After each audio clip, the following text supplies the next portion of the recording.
welcome everyone here to the Smash Sports Show right here on Smash FM here on the Labor Day here in Melbourne, of course, on our public holiday. But, of course, let's go up to our friends up in Queensland. Of course, the NPL women's competition is just around the corner. And, of course, for Moreton Bay United in particular, they'll be hoping to continue their great success that they had last season, of course, going into the 2022 year. And, of course, we've got the coach and, of course, one of the players joins right now. Tell us a bit about the pre-season for the Moreton Bay United. Thanks both for joining us. No problem, Will. Happy to be here. Happy to join you. Yeah. I will get both of you to introduce yourselves and tell us what position both of you, tell us a bit about the pre-season, I should say. My name's Florence. I'm a player here at Moreton Bay. I only played half a season last season because I got injured halfway through. So my pre-season's been very much rehab, but the girls have been working hard since January now, and it's looking good. Yeah, and I'm Max Smith, and I'm the NPLW head coach this year, along with other various roles of that within Moreton Bay United Football Club. Just to echo what Florence has said, yep, girls have been working really hard this pre-season. We had a post-season training period actually starting in November, October last year, so they've been working pretty hard over a long period of time, which has been really good. And over this last sort of couple of months, it has been a little bit stop-start as with all the floods and everything that we've had, and COVID outbreaks, a lot of players isolating and stuff. It's been interesting start, but obviously we're back on the ground now, and we're looking forward to getting going in a couple of weeks. So, Mac, you mentioned before about the stop-start the last couple of weeks where, as you mentioned, with COVID outbreaks and especially with isolation, but most importantly, the floods in the last probably 2 or 3 weeks. How have you and especially the club been juggling that particular thing with, assuming, with ground availabilities and all that? Yeah, I guess in the big scheme of things at the club, we've been kind of lucky with how it's all gone. There's other clubs that have been affected a lot worse than what we have. Our main facility, so our main training pitch didn't really have any damage. It was obviously very, very wet. But there was no sort of damage to any of the facilities there. So we were lucky. So after about a week, we were able to get back out there and start training again, which is really positive. Our home ground, we play all of our home matches, got a little bit of damage, a lot of fencing damage.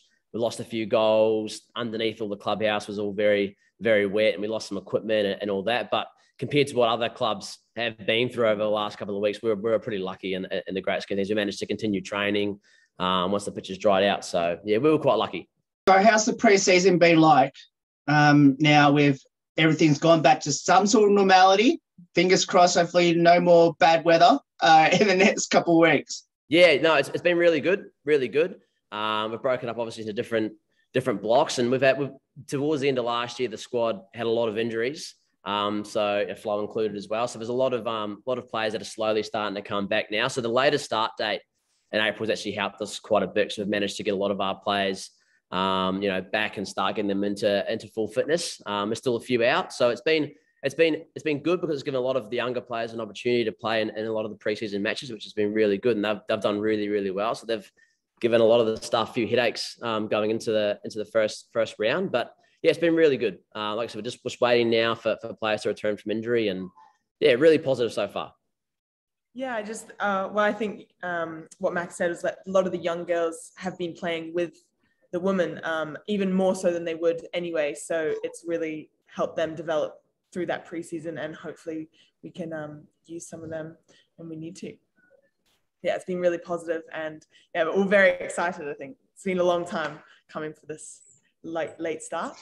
Lawrence, I need to stay with you on this question. You mentioned that you've just come off injury yourself. How's the recovery going? And are we expecting you to come to return when the first game comes around? Yeah, so it's been 10 months on Friday since my injury. So I broke my fibula, but the rehab's been, really good. I've had a lot of support from the club and the club physios on and off season. So yeah, my first game will be this weekend, hopefully for 20 minutes maybe. But yeah, we're still just seeing how that goes. It's every week is sometimes it's a little bit setback, and it's just, monitoring my injury, but also a lot of the others as well. So there's a few of us in the same boat, which is quite nice actually. one other particular player I'm interested to know if she's going to be back in round one is your captain, Jess Dillon, who's obviously one of our sponsored players. They're at MBU. How's her progress going?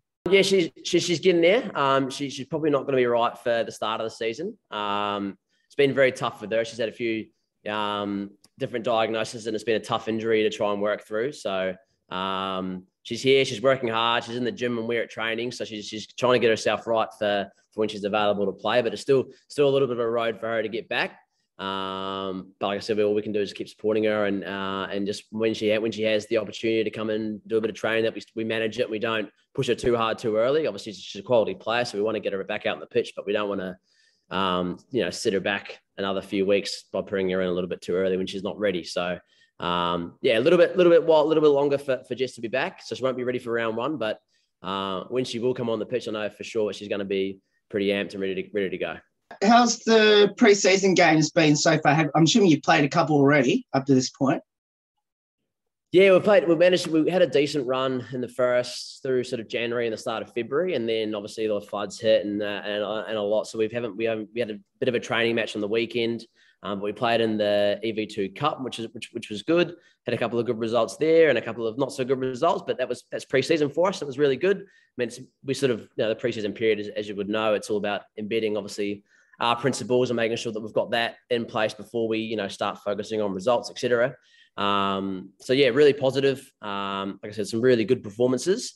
But now it's just sort of trying to get a bit of a rhythm now. We haven't really been able to get that consistent, week in, week out game leading into the first game. So hopefully now the next 2-3 weeks we can do that and sort of gain a little bit of momentum and get that consistency. So what's the expectations now after obviously the club successfully got into the NPL mid last year? Yeah, look, in my eyes, I mean, there's no reason with the squad that we've got that we shouldn't be, in the top four and challenging higher up the table. We've got a very good group of players here, across the senior team and the 23s team. So we're motivated. There's no reason why we shouldn't be, pushing high up that table. Once we get players back in and we have that sort of consistency there, then yeah, like top four for us is definitely the target at the moment. But like I said, it's a very, very competitive league. With only being 8 teams, you can't really falter too often. So you've got to get that consistency and you've got to play well. And yeah, like I said, it's a very good league. But I've got full belief in our players and the squad that we've got at the moment. There's no reason why we shouldn't be near the top end this year. Add to that, I think it's quite good. Like last year in the first few weeks or first half of the season, we were doing really well, and there's a lot of the core girls coming back. Yeah, we lost a few of us to injury towards the end, and we had to use a lot of our younger players, but now those young players have almost had another year of actually playing up with us women now. So I think there's a high expectation with the girls. I think they're all ready, so very excited. One of the recruits they had this year is obviously currently still playing. I'm pretty sure she's still playing in A-League Women's at the moment, which is Isabella Shuttleworth, obviously coming across from Lions. I guess, when are you hoping to get her back? Her season's finished up now at the Raw. They just narrowly missed out on finals, so their season's finished. They go into a bit of a sort of a post-season, I guess, leave period where they sort of recover, and that happens for about 1.5 weeks, 2 weeks. So after that period's finished, they get a bit of a rest and recover, then she'll be coming in with us full time from then. So yeah, hopefully within 2 weeks we'll have her back in. We're all really excited to have her involved. But yeah, definitely one to watch during the season. Let's talk a bit about both your football journeys. Where did it all start and why did you choose it? My football started in England. I was born there, so that was naturally born into it, really, with boys. And then I moved to New Zealand when I was 10, and there was actually more. It was boys probably as well until I was about 14, and then we got all the girls from all the different little schools that are in the little town in New Zealand, and made one girls team to play against boys, and we kind of just stuck together from there. Then I moved here to play, last year in Melbourne, but found myself in Brisbane at the start of pretty quickly. And now I'm here, really. So why did I get into it? My dad was my coach for a long time, which was nice. But it's just, the competition is just, there's so much to the game. There's technical ability, there's fitness, and then it's all mental as well. So I just really enjoy all the different components, and you can have so many different players in a team that make a team a good team, really. So yeah. I'm just recently stopped playing myself. So I've been coaching sort of full time now for about 6 years, which has been really great. I'm really privileged to be in that position. Played since I was I'm very similar story to Flo, really. British family, grew up in New Zealand, born in New Zealand as well.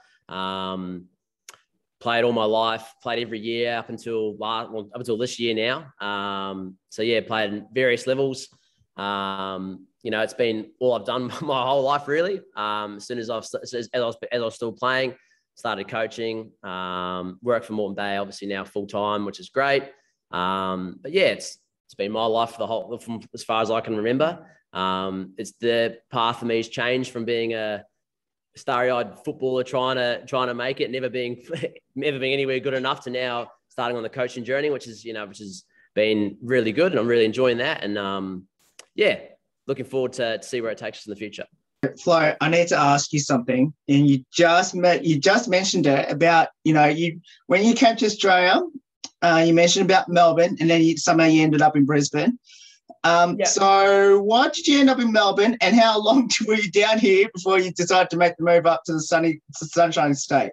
I was in Melbourne for about 2-3 months it was actually 2020 now. And then COVID, that's when it got really bad. So then I went back home for a bit. And then I just started looking around, and Brisbane, I go to University of Queensland, and that drew me in straight away. But there was a few contacts from my coach in New Zealand to coach Rob Askew at the Lions as well. So that kind of connection was, very useful. And it's great weather. So, I was like, yeah, why not? Probably a good choice, actually. Now you've just mentioned it.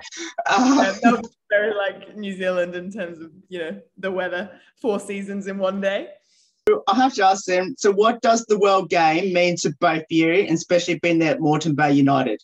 Well, for me, like I said, like I sort of mentioned before, it's sort of been my whole life since I was a young kid. My dad's a coach as well. I've played it my whole life. It's sort of been 7 days a week for me since I was probably about 7 or 8 years old. So yeah, I mean, look, the coaching side of things gives you definitely a different perspective from when you were playing. And it's probably grew my love for the game even more since I started coaching all the different, intricacies. Obviously, I work with a lot of younger players and obviously senior players as well. So I couldn't imagine not being involved in football in any capacity. And luckily I can do it, for a living at the moment, which is great. But yeah, it means a lot. I guess probably my partner wouldn't like me saying it. It's probably my first love. And that's probably, it's probably the way, I can see it in the future as well. Yeah, I guess, it's a very similar thing at the moment. It's been ever since I could walk, I was kicking a ball with my dad. So it's just, that love for the game. But the people that you meet through all the different teams that I've been in, still in contact with them, coaches, just the opportunities it's, presented with has been really good. And I've moved quite a few cities, and always finding a football team was just like the first thing I did, because then I have 16 friends 4 times a week, it was great. And it's just, I'm also getting into the coaching side of things now. So I think it's going to be, it's literally an everyday thing. And it's just my whole life, and I just love it. I've actually really asked this question, but I'm going to ask this question to both of you, considering obviously both of you have played it, or obviously Flo's still playing it. And obviously both of you are into coaching as well. So what have both of you learned from coaching and playing? And what do you see difference between the two, other than obviously the obvious thing that, coaching, being on the sideline and playing actually on the field? What's the differences that you've already noticed? I would say, as a player, you're probably a little bit selfish in the way that you go about things. I mean, as you grow, and if you have a decent career, you're always trying to get to the next level or get to this or whatever. And it's a little bit not necessarily selfish, but there's a lot of individual focus. You're focusing on yourself, obviously 24/7 to make sure you get in the side and then, perform really well and, get an opportunity at a higher level or whatever that might be. Obviously the coaching is completely different. You're sort of worrying about 16 squads of 20 players, making sure every single one of them's, getting what they need. Obviously you're buying into, what your principles are and what your philosophy is. And you got to be adaptable with that as well. So when you go from a selfish mindset from being a player, you got to then take into account 20 other people and making sure that they're all happy and we're all going in the right direction. So it's sort of, I guess you got to change your mindset a little bit and go, look, you're not just focusing about yourself now, you're focusing about a whole group. There's probably one thing that I've probably learned, big time is your way is not always the correct way. You got to be willing to take on opinions from other people and not thinking that you know everything, because as a player you always think you know it all, and whatever the coach says, you goes, oh no, I think this or whatever. You always have that mindset where I think when you go into coaching, you've got to be willing to take on a lot of other opinions and guidance from other people, and sort of get rid of that sort of selfish mindset in a way. So yeah, that's sort of my difference. I can see that's pretty big. Yeah, I think Max said it very well, but I think I have a lot more. Obviously I have a lot of respect for my coaches, but what the amount of work that goes into just planning one session is like, even a week session is way more than I ever thought. And I think, as a player, you're very focused on your performance and obviously the teams, but you see a problem and you don't look at the big picture. But as a coach, you're like taught to look at, okay, why is that problem occurring? Not after you see the problem. And as a player, you'd think, okay, how can I change that? But really it's about, it's a lot more seeing that big picture and what can you change to influence the player, to change the problem themselves, kind of thing. Now, we'll finish off with this last couple. I know you got training very soon in just under 10 minutes. So I'll finish with a couple light-hearted questions about the team. So the first one is, any embarrassing moments by anyone on the team this season on the field, and what was it? Well, it wasn't this season, but my first game for Moreton Bay, scored an own goal. And I was new in, no one knew who I was. And it was probably one of the first touches I had as well. I was off a corner, straight into the back of the net. Yeah, that was embarrassing. I was trying to make my mark, and I really did. Keep my name after that. So yeah. That seems to be a regular occurrence to us at the moment as well. We had another one of those goals on the weekend. Albeit a training match, but I think we might need to work on defensive corners maybe. Yeah. I hate to tell you, Flo, Jess actually mentioned that last year. So I knew exactly the one you were talking about. Sure. Now, who's the comedian, the best singer, the best dancer on the team? Comedian. Charlie. Yeah, there's a few characters in the team, to be fair. Will, there's a couple. I think Charlie probably takes the cake for the comedian. She's always got something to say. There's never a silent moment with her around, which is great for team morale as well, of course. I'd probably say she's probably the joker. She gets on with everyone and always has something to say. Dance, any dances? I don't know. I feel like Sam would be good at quite, TikTok dancing. I think she would be a TikTok. Some of the younger girls will surely be the better dancers in that respect. Dancer, and then the singer. Well, that's hard. We don't really sing in the changing room. No. I'm not a bad singer, so I'll take that one. Yeah.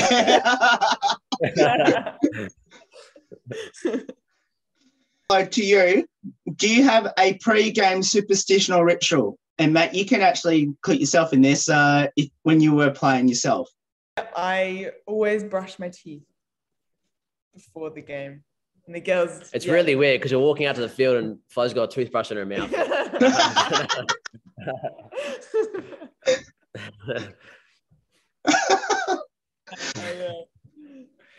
But, it's a ritual. Good. It works, Yeah.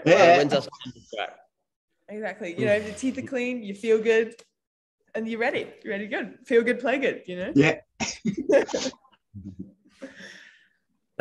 Me, I guess, I wasn't really superstitious. I always used to left-hand side of my body. So left shin pad, left boot, left sock was always on before the right-hand side. That was probably my only thing that I really, really did. I was probably pretty meticulous in my preparation, just making sure I was always there very early and doing things the right way, which is probably stood me in good stead, I guess, for the coaching side of things. But no, not any massive superstitions to me, no. What will be your advice to people that should get involved in the world game, and especially being part of MBU, considering obviously we're about a year away to that Women's World Cup? I mean, I would say, advice to be involved is, especially if we look at it from the women's game perspective, it's a pretty exciting time, obviously, with the World Cup coming up. It's exciting for us because we get a brand new facility being built for us and for the World Cup. So it's definitely an exciting time to be involved in the women's game. We have lots of, female footballers across Moreton Bay and Albany Creek, sort of our two clubs, and very successful teams as well. So it's a really, really exciting time to be involved. And my advice is just to get out there, no matter what the level is. Players, develop at all different ages, all different, on their timeline. They, from 8 to 16, you just don't know how they're going to progress. You never know. So just being involved, being out on the pitch. If your ambition is to play at a really high level, then obviously it's a great environment here at Moreton Bay. But obviously we cater for, if you're social players as well, we've got, a sister club as well that sort of helps those players on their pathways as well. So yeah, super exciting time to be involved, especially, like I said, with the World Cup coming up. Yeah, I guess I'd just say, I've definitely found at Moreton Bay, if you ask questions and you ask the right, you get to know and you talk to the right people, because it is such a big club and you do have the little clubs that come off it. There's so many opportunities to get involved in other things, like doing some coaching with younger kids, but also just, getting the connections is just really good. So yeah, I think it's a good one as well. If I mentioned, it's not just, when you think world game, it's not just playing. There's lots of different avenues you can go from that. Obviously, there's coaching, there's physiotherapy, there's management, there's so many other things that branch off that, and being in that team environment leads you down many different paths and avenues. So that's not just the playing perspective, I guess. There's lots of different ways you can be involved, and football can take in many different directions. Both of you, thank you so much for giving up some of your time before training tonight. I can't wait to come up back to Queensland again to hopefully watch your team in action, of course, and definitely wearing that Guernsey behind us, supporting your team throughout the season. Best of luck, and I can't wait to come up there and watch you play in late April. Thanks, Will. Much appreciated, mate. Yeah, looking forward to hosting you here. Let me know. We'll have to get you in the VIP section, and look forward to seeing you. No worries, and that's McAvoy there. Join us from the Moreton Bay United women's football team. Of course, we'll put up the schedule once it has been released. There's more on the Smash Sport Show right after this. Don't go away here on the 10th year celebration.